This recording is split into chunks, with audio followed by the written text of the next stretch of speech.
May 17th, 1945. The morning air hung thick with moisture over the prisoner transit camp near Vilvoorde, just outside Brussels in the British-occupied zone.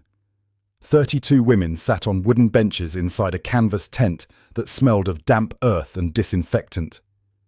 Outside, British soldiers moved between rows of identical tents, their boots squelching in mud still soft from yesterday's rain. The war in Europe had ended 9 days earlier, but for these women, nothing felt finished. They wore mismatched civilian clothes, donated items that replaced their confiscated uniforms. Some had been Luftwaffe auxiliaries, telephone operators and radio technicians who fled westward as the Soviet forces advanced. Others had worked in administrative roles at military installations, their exact duties now scrutinized by Allied investigators, trying to separate the innocent from the complicit. Inside the tent, Anna Bergmann sat with her hands folded in her lap, her spine straight despite the exhaustion that pressed down on her shoulders like an invisible weight. She was 24 years old, but felt decades older. Her blonde hair, once carefully pinned, now hung in a loose braid down her back. She had worked as a clerk at a Wehrmacht supply depot in Pomerania until February, when the depot was evacuated ahead of the advancing Red Army. In the chaos of collapse, she had joined thousands of refugees moving westward, finally surrendering to British forces in early May, along with a mixed group of fleeing personnel. Now she waited, for interrogation, for classification, for whatever came next. The smell arrived before breakfast did. It drifted through the tent's open flap, carried on the morning breeze that also brought the distant clatter of metal pots and the murmur of British voices. Anna's nostrils flared involuntarily. Her stomach clenched. The scent was unmistakable, impossible, overwhelming. Bacon. Real bacon frying in fat. The smell so rich and meaty, it seemed almost visible in the air, like smoke from a forbidden fire. The woman beside her, Ilse, a former radio operator from Hamburg, stiffened. Her eyes went wide, then narrow with something like pain. Around the tent, conversations died. 32 women sat in sudden silence, breathing in a smell most of them had not encountered in years. For Anna, the scent triggered a cascade of memories she had tried to suppress. She remembered bacon from before the war, from her childhood in the Rhineland where her father had worked in a textile factory, Sunday mornings when her mother would fry thin strips of pork belly until they curled and crisped, the fat rendering clear and golden. Those mornings felt like they belonged to someone else's life, to a different Germany that had vanished as completely as morning frost under a noon sun. Rationing had begun in January 1940, just months after the war started. Bacon and butter and sugar disappeared first, replaced by ever-shrinking portions of ever-poorer substitutes. By 1942, real meat appeared on the table perhaps once a week, and never bacon, which required fat that the Reich needed for more important purposes. Synthetic fats replaced real butter, ersatz everything. The women in the tent had lived through the tightening spiral of scarcity. They knew the taste of bread made with sawdust mixed into the flour, the texture slightly gritty, the colour grey rather than golden. They knew how to make soup from potato peelings and turnip tops, how to stretch a single egg among 4 people, how to chew slowly to make a meal last longer. They knew the constant gnawing of hunger that was not quite starvation, but was always present, a low hum of discomfort that became as familiar as breathing. In the final months of the war, as Allied bombers pounded German cities and Soviet forces advanced from the east, even those meagre rations had become unreliable. Anna remembered eating grass soup in March, the thin green liquid offering nothing but the illusion of fullness. A British soldier appeared at the tent entrance, a young corporal with red hair and freckles across his nose. He looked impossibly healthy, his cheeks full, his uniform clean and well-fitted. He announced in heavily accented German that breakfast would be served in 15 minutes, that the women should form an orderly line outside. His voice was neither kind nor cruel, simply matter-of-fact, the tone of someone performing an assigned duty. When he left, the spell broke. Women began to whisper to each other, their voices urgent and confused. "Did you smell that?" Was that real bacon? It cannot be real. Where would they get bacon? The questions tumbled over each other, unanswered and unanswerable. 15 minutes later, they stood in line outside a large canvas dining tent. The smell was stronger here, mingling with the scent of fresh bread and tea. Real tea, not the acorn coffee or herb mixtures they had grown accustomed to drinking. British soldiers served the meal from behind long tables laden with aluminum trays. Each woman received a metal plate, a cup, a fork and spoon. The portions shocked them into renewed silence. 2 thick slices of bread, pale and soft, not the dense grey bricks they knew. A ladleful of porridge, steaming and thick. A mug of strong tea with milk, actual milk, not the bluish water that passed for milk in Germany's final year. And on each plate, 2 rashers of bacon, crisp at the edges, the fat rendered to translucency, the meat dark and savoury. Anna stared at her plate. Her hands trembled slightly as she carried it to one of the long benches where the women sat to eat. Around her, others displayed similar reactions. Some ate quickly, almost desperately, as if the food might vanish if they delayed. Others ate slowly, reverently. Their eyes closed, savouring each bite with an intensity that bordered on religious experience. A few women wept quietly as they ate, tears running down their cheeks while they chewed. No one spoke. The only sounds were the scrape of forks on metal plates, the soft noises of eating, the occasional suppressed sob. The bacon tasted like everything they had lost. It tasted like normalcy, like peacetime, like a world where food was abundant enough to cook in its own fat until it crisped. It tasted like proof that somewhere, somehow, life had continued without the privation they had endured. Each bite contained a small, painful revelation. The British had been eating like this all along. While German children learned to recognize 50 types of edible wild plants, while German housewives traded wedding rings for butter, while German workers fainted at their factory posts from hunger, the enemy had maintained access to bacon and fresh bread and milk. The asymmetry was staggering. They had been told so many things about why they were hungry, about strategic necessities and the demands of total war, about the blockades and the enemy's cruelty. But here was bacon, served without ceremony to prisoners, to the defeated, as if it were the most ordinary thing in the world. After breakfast, Anna sat outside the tent with Ilse and 2 other women, Margot and Frida. They did not speak for a long time. The British camp operated around them with efficient normalcy. Soldiers went about their duties. Trucks arrived and departed. Somewhere nearby, a radio played American jazz music, the bright brass notes seeming impossibly cheerful. Finally, Margot spoke, her voice barely above a whisper. She said she had believed the reports, the assurances that everyone was suffering equally, that scarcity was universal, a shared sacrifice. She had believed that the British were starving too, that rationing there was as severe as at home. But bacon did not lie. Bacon required pigs fed on grain. Grain required functioning supply lines. Supply lines required a system that still worked, that had not collapsed into chaos and desperation. The bacon proved what the propaganda had hidden. One side had been fed, the other had been starved.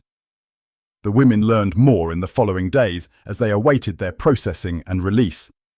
They learned that British civilians had endured rationing, yes, but nothing approaching the final deprivations of Germany. 4 ounces of bacon per week per person had been the British ration for most of the war, supplemented by other foods through a point system. It was restriction, certainly, but a far cry from the 1,200 calories per day that had been the German civilian average by early 1945, dropping even lower in the cities. They learned that the British had maintained their agricultural output, while Germany had stripped occupied territories to feed itself, implementing policies like the hunger plan that deliberately starved millions in the East. They learned that even as prisoners, they would receive better nutrition than they had known in the final year of the war. The irony was almost unbearable. To be defeated, to be imprisoned, and yet to eat better than they had eaten as free women in their own country. It inverted every assumption they had held about victory and defeat, about strength and weakness, about who was truly winning when the bombs fell and the rations shrank. The British did not starve their prisoners. The British had bacon to spare for breakfast. These simple facts contained entire philosophies, entire critiques of the system they had lived under and helped to sustain, however passively. Every meal became an education they had not sought and did not want. Each full plate a silent testimony to the failures of the regime they had served. Anna was released 3 weeks later after her interrogation confirmed she had held no significant position and had committed no war crimes. She was given travel papers and directed to a displaced persons camp where she could await transportation back to Germany. Before she left, she stood outside the camp's kitchen tent one final morning, smelling bacon frying once more. The scent no longer triggered hunger. Instead, it triggered something more complex. Shame, perhaps. Anger at having been lied to. Grief for the years wasted, the deprivations endured unnecessarily. But also a strange, unwelcome sense of possibility. If this much had been false, what else had been lies? She returned to Germany in June 1945 to a country broken and occupied, its cities in ruins, its people scattered and starving. The British zone where she settled received regular food shipments, but supplies were limited, and hunger remained widespread for years. She found work eventually, as a translator for the British occupation authorities, her English learned in school, proving useful in ways she had never imagined. She married in 1948, a mechanic named Wilhelm who had spent the war maintaining trucks in North Africa and Italy. They had 2 children, a son and a daughter, and worked to build ordinary lives in an extraordinary time. But she never forgot that morning in May 1945. The smell of bacon became for her a dividing line in history, the moment when one world ended and another began. Before the bacon, she had believed in the explanations she had been given for hunger, for sacrifice, for the necessity of total war. After the bacon, she could not unknow what it revealed. The disparity had been real. The suffering had been avoidable. The system had failed its people even as it demanded everything from them. This knowledge sat in her chest like a stone, cold and heavy and permanent. In later years, when her children asked about the war, she told them many things. She told them about the fear of air raids, about the refugees flooding westward ahead of the Soviet advance, about the confusion and chaos of collapse. But she rarely mentioned the bacon. How could she explain to children growing up in the prosperous West Germany of the 1960s what it had meant to smell real food after years of ersatz substitutes and dwindling portions? How could she convey the shock of discovering that the enemy had never been as desperate as they had been told, that abundance had existed all along, just beyond their reach? Her daughter found out anyway. In 1968, while studying history at university, the girl came across accounts of food conditions in wartime Germany and Britain. She confronted her mother over Sunday dinner, her young face serious with the righteous anger of the generation that questioned everything. Why had they not known? Why had they not resisted? Why had they accepted the lies? Anna looked at her daughter across a table laden with pork roast and potatoes and fresh vegetables, abundance so ordinary it was taken for granted, and she tried to explain. She said that hunger makes you small. Hunger narrows your world to the next meal, the next day, the next survival. When you are hungry, you cannot think clearly about politics or philosophy or the larger architecture of power. You simply endure. You believe what you must believe to make the hunger bearable. The daughter was not satisfied with this answer. The daughter belonged to a generation that had never been truly hungry, that could afford the luxury of moral clarity. But Anna had no better answer to give. She had been complicit through her passivity, through her focus on personal survival over collective responsibility. The bacon had taught her that. The bacon had shown her the price of that complicity, measured in the tonnage of food that others had possessed, while she had scraped by on rations designed to keep a population docile and dependent. She could not undo the past. She could only remember it honestly. The British soldiers who served that breakfast in May 1945 had been kind in their indifference. They had not mocked the prisoners or withheld food to punish them. They had simply treated them as human beings entitled to adequate nutrition, even in defeat. This basic decency had been more devastating than cruelty would have been, because it revealed the casual abundance that existed when a system prioritized human welfare over ideological purity. The bacon had not been a luxury in the British camp. It had been standard fare, unremarkable, routine.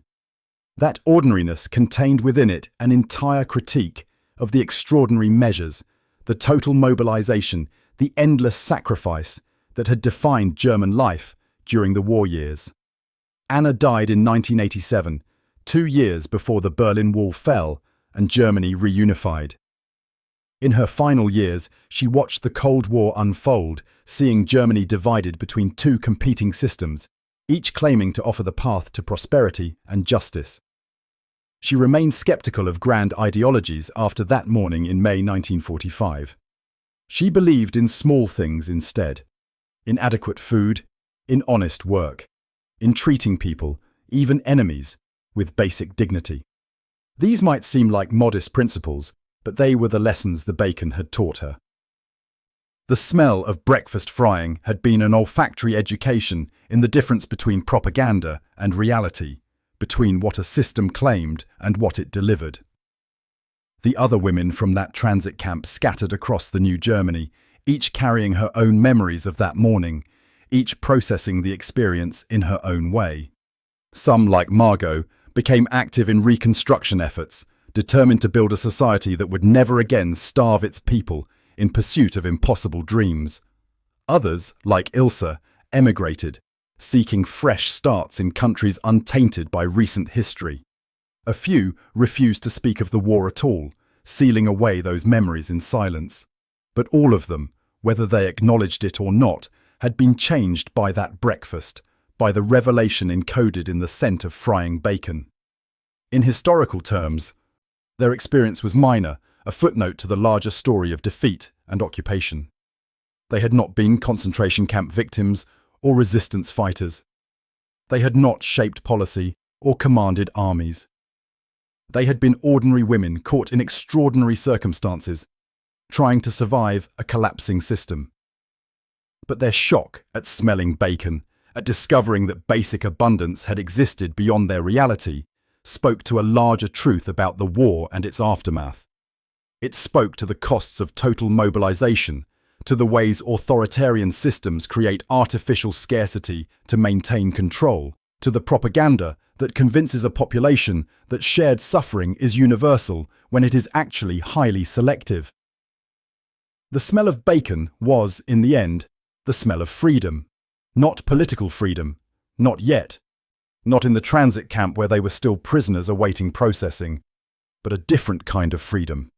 The freedom from lies, from manufactured scarcity, from a system that demanded total sacrifice while failing to meet even basic needs. It was the freedom to see clearly, perhaps for the first time in years, the gap between what they had been told and what was true. This clarity came too late to change the past, but it arrived in time to shape how they understood that past, how they made sense of what they had lived through and what came after. Years later, when Anna's granddaughter, born in 1975, asked her about the most memorable meal of her life, Anna described that breakfast in the British camp. Not because the food had been extraordinary, but because of what the ordinariness of the food had revealed. 2 rashers of bacon, she said, had taught her more about power and propaganda than all the speeches she had heard during the war years. The granddaughter, growing up in a united Germany that could not quite remember what hunger felt like, struggled to understand. How could bacon be so significant? How could breakfast carry such weight? Anna smiled, a sad smile that contained decades of understanding earned too dearly. She said that when you have been taught that scarcity is inevitable, that suffering is universal, that sacrifice is noble, The presence of bacon on an enemy's breakfast table shatters the entire framework. The bacon was proof that another way had always been possible. This was the transformation the women experienced in that transit camp in May 1945. They arrived as prisoners of war, defeated and exhausted, expecting punishment or at best indifference.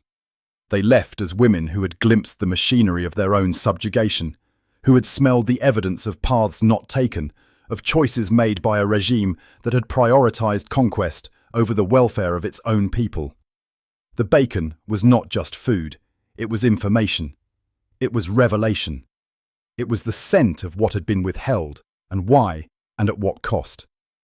The history books record the major events of Germany's defeat and occupation, the political negotiations and military movements, the trials and the denazification programs. They record less frequently these smaller moments of individual transformation, these private reckonings that happened in transit camps and interrogation rooms, and eventually in living rooms across a divided Germany. But these moments mattered too. The smell of bacon mattered. It mattered to Anna, who spent the rest of her life questioning official narratives and teaching her children to do the same.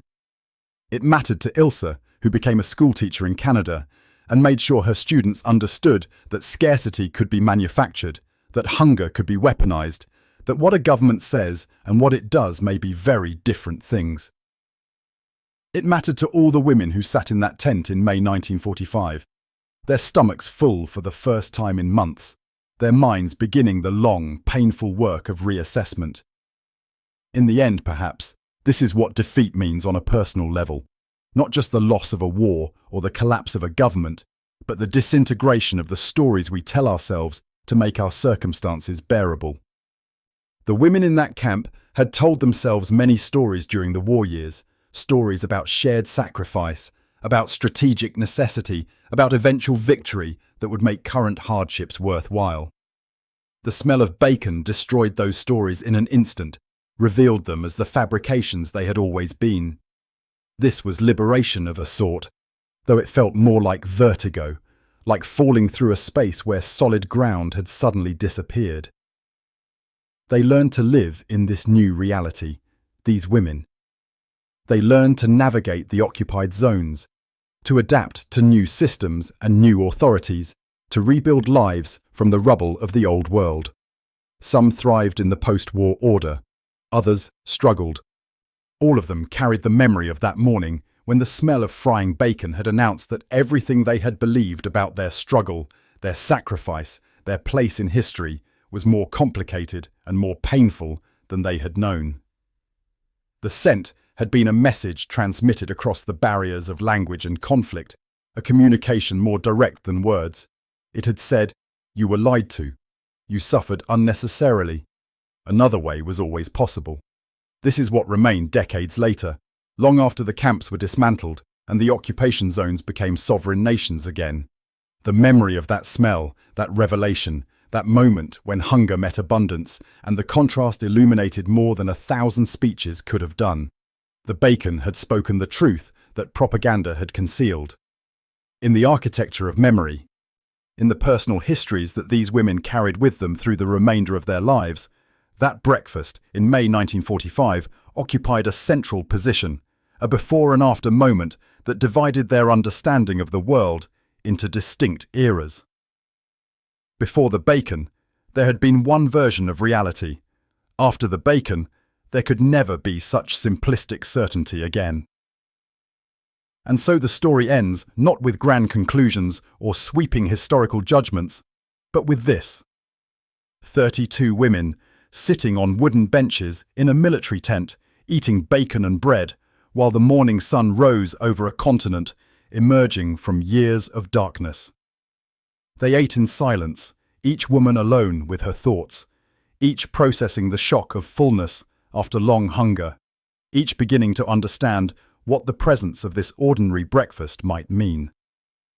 Around them, the British camp continued its routine operations, unaware that for these women, this meal was a turning point, a revelation, a moment when the architecture of belief began its slow collapse. The bacon was just bacon. But in their specific circumstances, at that particular moment in history, it became something more. It became truth made edible. Reality served on a metal plate. The taste of what they had been denied and what they might yet become, once they finished the long journey from defeat to understanding to whatever came after.